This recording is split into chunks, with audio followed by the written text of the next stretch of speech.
Hey y'all, so today I made some pepper steak with rice and broccoli, so I wanted to show y'all how I make it.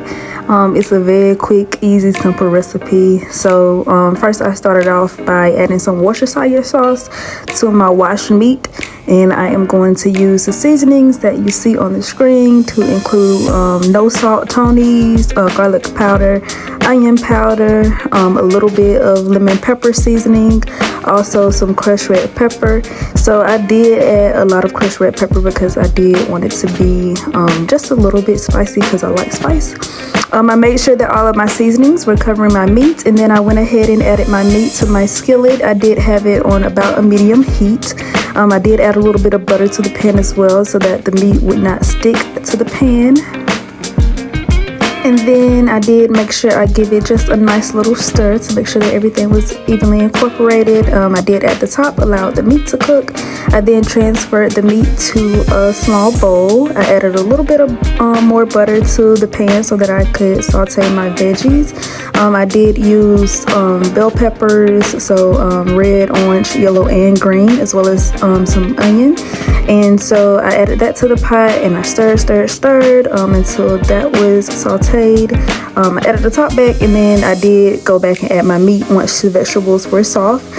Gave that a good little stir to make sure that everything was nicely incorporated as well. And then I did also make some homemade gravy for this recipe. So coming up you'll see me add some beef broth, and so that'll be the start process of me making my homemade gravy. So I add the beef broth. I don't use measurements, but I did add just enough to cover the meat and the veggies. And then I also use a slurry to thicken up the gravy, so that's just flour and water mixture. Again, I don't measure, so I did just eyeball it and put it in a cup, stir it up, and make sure that was evenly mixed well before adding it to the broth. And so I'm going to let this simmer for about 15 to 20 minutes, and after that time frame it should thicken up a bit. And so I did serve this dish with some white rice and some broccoli, and so here I am plating it up. I did want to use a spoon to plate because of course I want the gravy to be on my rice. And yeah, I hope y'all enjoyed, and I'll see y'all in the next one. Bye.